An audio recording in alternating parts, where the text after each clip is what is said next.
Hello, everyone. We are again to another session, Mumpreneurs Go Live. And today we're going to talk about self-funding. And we are here with Mariela Furless, who's going to give us her tips and lessons and story. And it's going to be amazing. So stay with us. We will be here for half an hour. Now, I am Dana. I'm the founder of Mumpreneurs UAE and a business coach as well.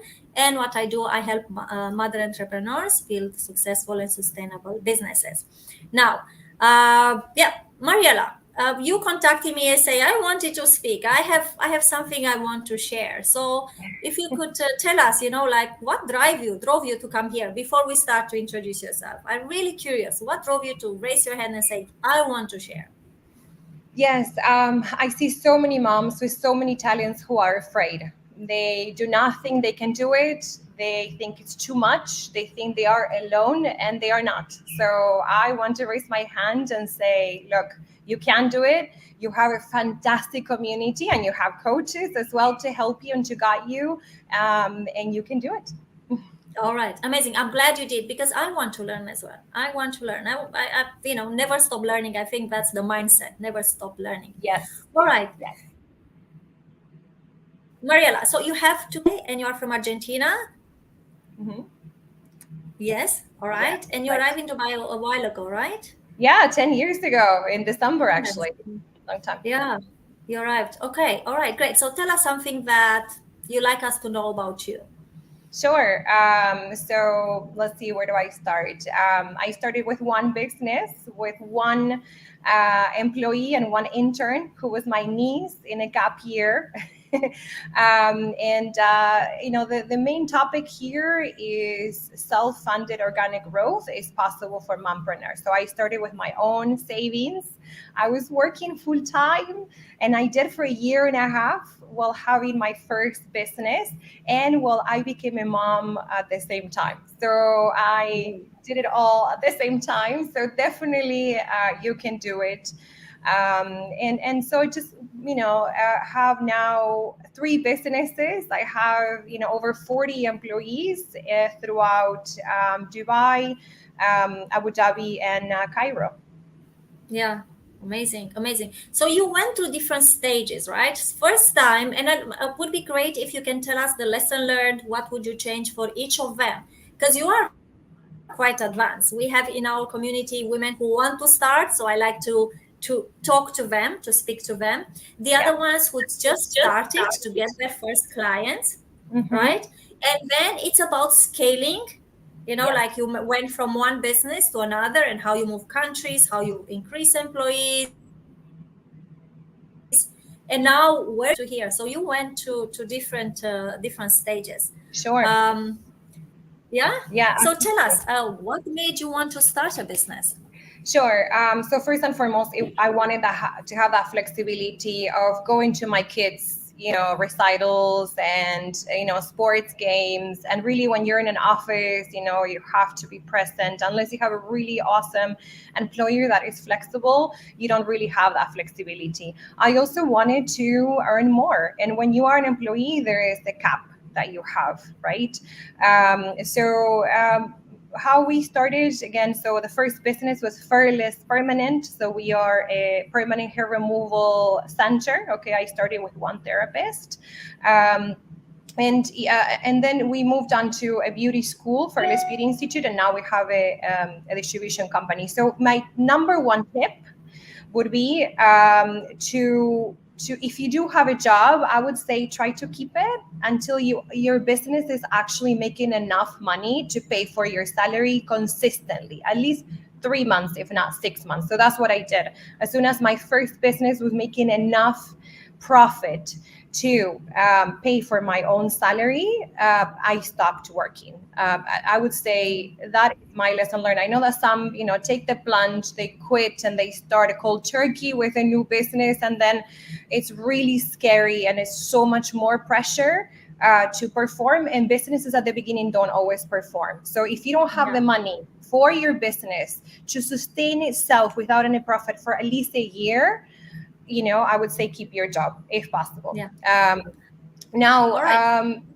I Yes. like to ask you why this job. Did you have experience in salon businesses, hair removal, or how did you come up to do this? Yeah, personal experience. I'm actually a financier. I worked in investment most of my professional corporate career, and I would identify business opportunities. So I did a lot of research. I was a big believer of electrolysis, permanent hair removal. It made a difference to me. It was very hairy. I had a lot of client facing positions, and I was really conscious of my hair, so I had a really positive experience with electrolysis. I Most women didn't know that it was an option for them, so I thought, let me learn about it, and the more I learned, the more I fell in love with it.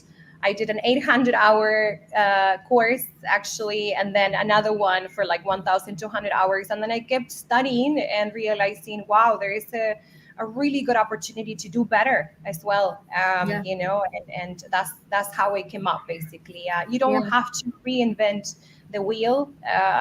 Really, you can look at something that is not well developed and make it better. I mean, look at the story of Kareem, right? So Kareem, as we know, pretty much copied Uber, but made it better, more personalized, more, customer friendly, better service, and again, for an idea, a business idea that could also work. yeah. Wonderful, wonderful. I'm taking notes. I'm taking notes now because I like to summarize at the end the tips. I think they're very, very important. So this is for when you're at the beginning. Yes, and I You think one of the, started. the Yeah. biggest tips, if I may say, is being really conscious of your budget. You don't have to have a lot of money. I started with my own savings, and then it was all about barters. So I would do a barter with everyone and anyone who would be hairy. So, for example, I would come up to someone like Donna and be like, "Hey, Donna, are you hairy? Will you be my coach? I can give you free treatment." So Uh-huh. for me, barter is king, and do not underestimate the beautiful product that you have and how valuable it is, and how others might actually benefit from having that your service or product in exchange for their services and products. Not everyone is Yeah. open to that. Not everyone is eligible or applicable Yeah. to your service and products, but I would say that was amazing. And another thing I recommend is look for the coaches and providers that specialize in startups. So I worked with a marketing agency. She's a mumpreneur as well. To be honest with you, most of my providers are mumpreneurs, most of them. The name is and Huda, who is the owner, she had a really, really, really accessible package, and she did a lot of coaching on marketing and PR, and it was an amazing foundation for brand awareness. So do look for coaches and providers that specialize in startups. You might not be getting everything, like a bigger company, but you're also not paying a lot, So Yeah. uh, definitely that's another tip Yeah. I have for everyone to make your dirhams, count Yeah. basically. All right. Yeah, exactly. Like when you said if the coach is like me, I work with startups.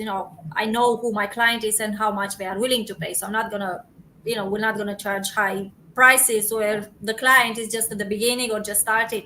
So we are adjusting the prices based on our customers, Yeah, and I think and it's it's a good related in opportunity. business as well. Yeah, and it's a good opportunity for you, for both of us, right? So for me, as a startup mompreneur, I actually still work with many of my providers, and I go back, and sometimes I go back to them. So I open a new business, and I went back to this marketing agency Yeah. and I said, look, I have a new business again, very little budget, can you help me again? And Yeah. you build those relationships, and then we end up helping each other as well. So it's beautiful. So do work with those startup focused providers. Yeah, wonderful, wonderful. All right, Huda. Sorry, Huda, you mentioned Huda. Mariela. Yeah. I Yes. said Huda. All right. Yeah. So Mariela, you started the business. You had the first clients. So we went through different stages, as we said, right? So what would you say was your scaling point where you had to hire more people? You really had to change something. When was Yeah, that? that's an amazing question. So I would say again, as a financier, and again someone who's 100% self-funded, self-owned, no loans, no investors, for the first 3 years, I would say reinvest almost everything after you pay yourself your salary, reinvest everything. So the moment that what for us at the beauty center, the moment that one therapist was fully booked, I had paid my salary, whatever was remaining, we would reinvest into having a second, employee, and so on. And then once we had, a fully booked center, then we started to invest in like a marketing, professional full time or HR. So it's you should try to even if especially if you're doing really well, don't start thinking about buying that nice expensive car. And doing all those things, like reinvest. If you see your business doing well, reinvest in the business doing better. So the moment you have some profit, again, after you've paid yourself, use that to evaluate what would be the highest return on investment initiative I could take. It could be open a new branch. For us, we decided to open in Abu Dhabi. That was our Mm. first big investment, and that was after 2 years. And then 2 years later, I opened another one in Merdef. And then 2 years later, we opened a beauty school. 2 years later, we opened our distribution company. So we collect and collect, the profit, and we use that money to do more. And not only we scaled, but also we diversified. So you will know what your business would benefit from. So for us, education. I'm a really strong believer in education, educating yourself, because believe it or not, you can do a lot more than you can think you can do. So, as a business owner, we had to learn about finance. If you didn't know about finance, marketing, I didn't have an Instagram account when I first opened the business. So, I had to learn very quickly about, social media, and so I found that education was really important in our industry, and it was really underdeveloped. So that was my diversification. So look at your entire value chain, your providers, your clients, what's missing. So not only scaling and, opening more, locations and countries and whatever, but also look at diversifying. So that's, I think, having that profit, use it to reinvest. Yeah. Yeah. You're talking about, and it's not your expertise, but maybe you can tell us your perspective on it. You say that when you started, you had your salary, right? And this is what you funded your business for 1.5 years. What do Mm. would you say to someone who doesn't have a job? Like when I started, I was a stay-at-home mom for more, 1.5 year. So what do you say to these mothers who don't have that salary to rely on, and all the money they come are their husbands? Yeah. So take a look at what you can do that costs you no money. So, for example, I remember, I did Airbnb for a while. So I would go on vacations and I would rent my apartments, and that would pay for my vacation. So that got me an idea that I don't need to have money. And anything fancy to start a business and to make money, right? So that Airbnb, shared economy, idea got me thinking that there are many ways you can do things. So, for example, your time. So, if you're really good at something, like look at all like the Mary Kondos and all the women that are really good with organization, and women that are really good with, fashion. Like I'm a disaster with fashion and makeup, and so I would love, like someone who wants to teach makeup. Huda, look at Huda. She's a self-taught entrepreneur, and she started this YouTube channel that costs nothing. So there's so many things you can do. Yes, maybe eventually you want to open a makeup academy, for example, but you need money for that. But you don't need money to start a YouTube channel, to do consultancy like you did, Dana, right? And there's so much you can do. Like you have Facebook, you have Mumpreneurs, Dana's Facebook group, where once a week you can promote your business, and thousands of women are taking a look at that. So trust me, there's so much you can do without any money whatsoever, just your time and energy and willingness to make it work, and be resilient and patient. Very patient. Resilient, patient. Okay. All right. Yeah, we are 15 minutes through it, so we'll have 15 more minutes. All right. Now, so you learn. I learned so much. Thank you very much. Thank you very much, Mariela. I feel very happy that fortunate that you are here. Um, so we talk about when you start, and we talk from the perspective of having a job or being a stay-at-home mom, and that's great. All right. Then we talk about how is it when you scale, how it is that to keep adding as is needed and to have the best return on investment. What's the highest impact of it, and then how you bring new businesses, what's missing, and diversify. Right, this is how to do that. All right. uh, this is here. Where are you now comparing to that scaling? Where are you now? What's the Oof. level of where you find Yeah, yourself now? that's a great question. It's very I never expected that the business would get this big, so I'm very open-minded. I would say I'm in an incredible strong place that keeps me very humble. And where am I think I'm in the middle, I would say. I'm not at the beginning anymore. I'm not at the end. I'm right in the middle. We've opened more branches. We have more employees. We have more clients. We diversified. And there's still a lot more than we can do as well. So where am I? I'm just in the middle, keeping patient, keeping humble, and allowing that vulnerability that you need to learn from all Yeah. the experiences that you've had. Yeah. Amazing. And now I'm curious. You started and said, I wanted to do a business because I wanted to spend more time with my kids, to give them to play dates and this. Do you do this with all the three Yes, businesses and two countries and so many locations? Tell us. yeah. I do and I don't. So first and foremost, I think one of the best tips I've ever heard from another mom who's way beyond.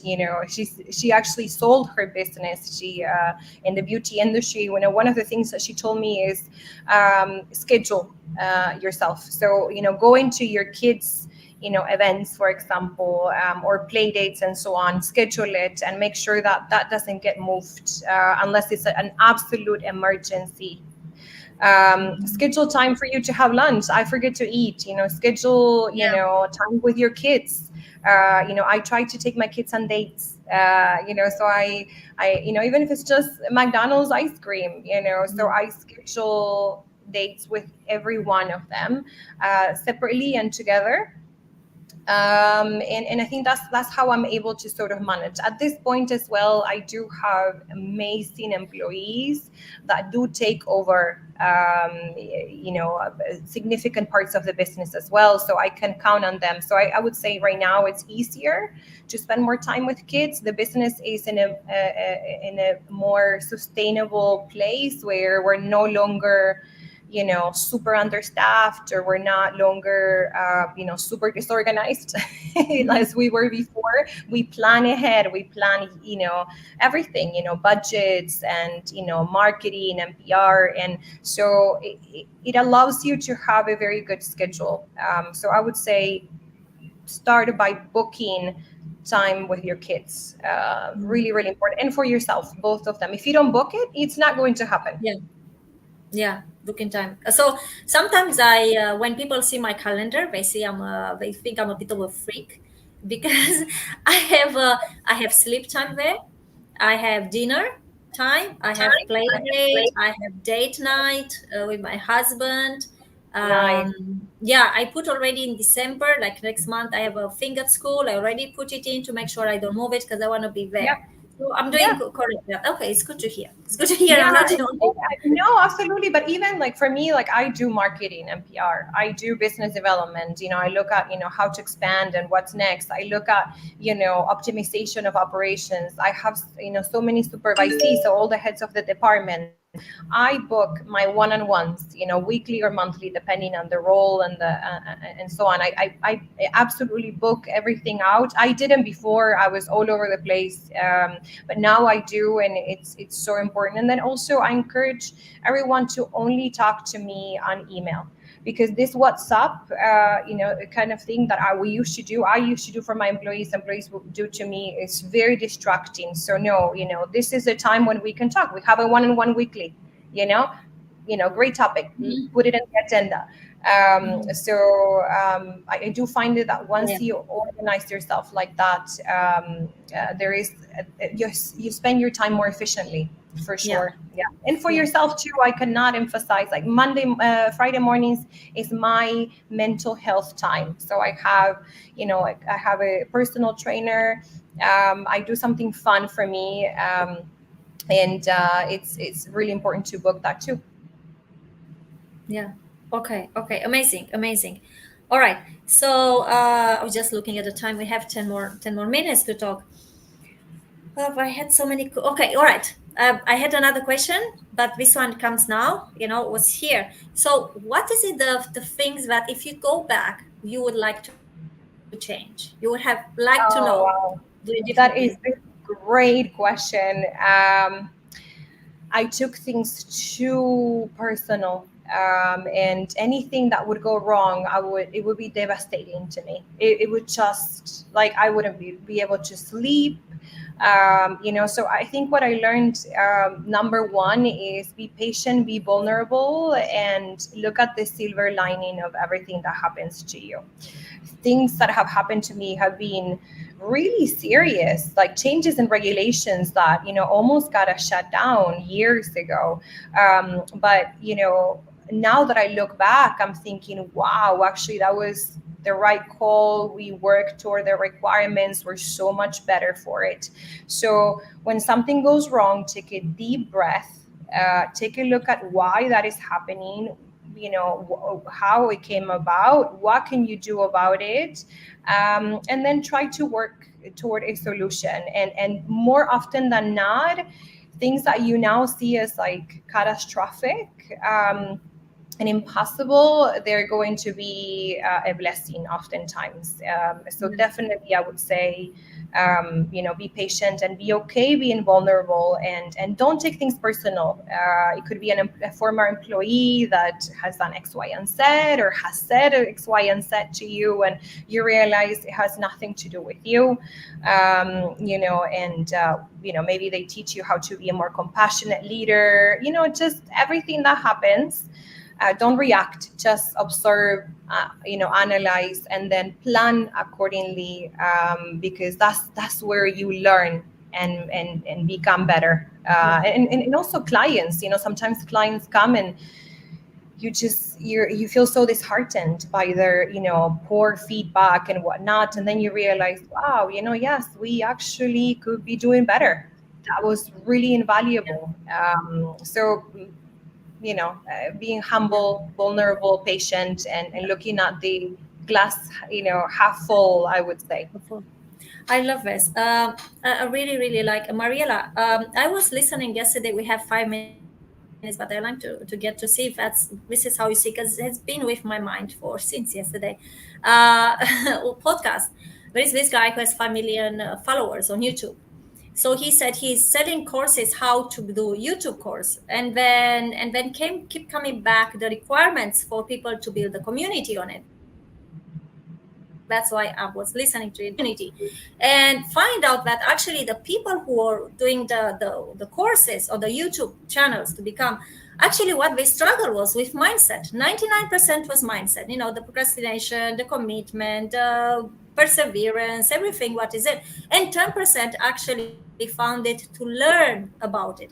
So how do you think as percentages the mindset of being a successful business, as you have now, and an entrepreneur as you are, mindset towards business skills, which one do you how what's the percentage?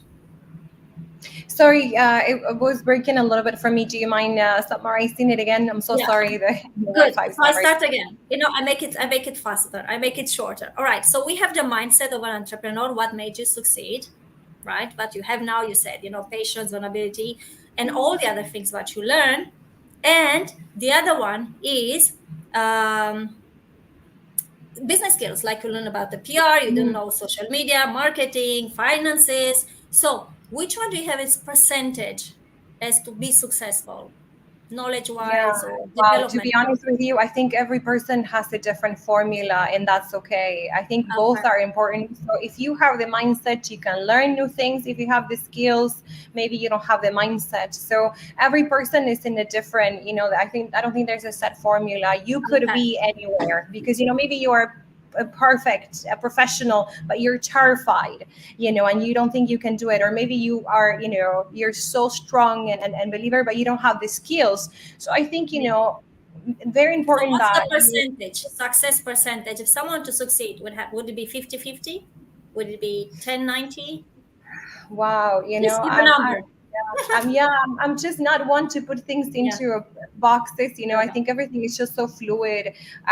But I would say that both are equally Yeah. important. My Equal important. Okay. mindset, but it depends on what you do about it. Because, for example, if Yeah. someone is struggling with a mindset, they need to come to someone like you, to help them out because they have the skills. They just need the help with the Yeah. mindset, the support, the structure. But if someone has the mindset but doesn't have the skill, then I would ask them to invest in education, educating themselves. So, for example, me, I had the mindset and the skill to set up a business and make it grow, but I didn't have the skill, the technical skill for Yeah. electrolysis and beauty. So I learned that. So I would say Okay. identify which one you have, and which one you don't have, and focus on the one that you don't have. And I think, you'll make it successfully because they're both equally important. Yeah. I hope that Thank helps. you. Thank you. I no, it does. It does. I love that. All right. So we have 3 minutes more. I always like to start in time and finish in time. It's part of my commitment, what I have towards myself, and also it's a respect for the people who are listening. So I want to ask you, what are the things you still like to share? Something that I haven't asked you and you do have a chance to share. Um, I would say prioritize yourself, your mental health, your physical health, the things that make you laugh, the things that make you happy, and say no. If something doesn't contribute to your business, say no. If something doesn't contribute to your happiness, say no. And work on yourself and being strong, and trust yourself that you can do a lot more than you think you can do, and that you can learn and do anything. Absolutely anything is possible, again, with the mindset and with the commitment to learn. I would hire consultants as well, and then realize, wait, I know more about the business. Why don't I learn that skill? Whether it's accounting or HR or operations, and I know my business best. Let me try it myself and make mistakes and be kind to myself, but believe that you can do a lot more, than you know. So Mm, I think that's I love that. the last lesson learned, I would Yeah. say. There is one thing which I wanna ask you about, and will be very quick. It's about sales. How did you start? How are you in regards to sales, and how are you now? Because we know if there are no sales, there is no business, right? There are no clients. So Yeah. how was your progression? Yeah, sales was always part of my jobs in the past, so that was a skill that I had. Okay. And so for me, sales is incredibly important. But being a smart salesperson starts with knowing what to ask, to ask your audience. So that's incredibly important. So our calls start with, okay, what are you doing with your unwanted hair right now? Because if someone is telling me that they do laser, they've been doing laser for years, it's a different pitch than someone who tells me that they shave and because they're scared of pain. So the person who does laser, it's about convenience. The person who's doing, and so I talk about how this is permanent doing hair removal, you're done with hair for life. This is convenient as a busy mompreneur. Now, if someone is shaving because they're scared of pain, I will be having a different conversation. So, I know that you're prepared to be like, let me tell you all about Furless. We're Yeah. the only medically confirmed. No, it doesn't work like that. You Yeah. need to really take a deep breath and remember that the more you know about the person on the other side, the easier will be for you to convince them that you have the best solution for them, or maybe that you don't have a good solution for them, right? So it's really important to ask the right questions and to listen. And yeah, that I would say that that's pretty much it. There are Yes. many workshops you can do on sales as well. Yeah. Yeah. Wonderful. Thank you. Thank you. It's been a pleasure, Mariela. I felt like squeezing the last minute out of you of the knowledge, to get, and it's for me and for the others as well. Thank you. It was a pleasure having you here, Mariela.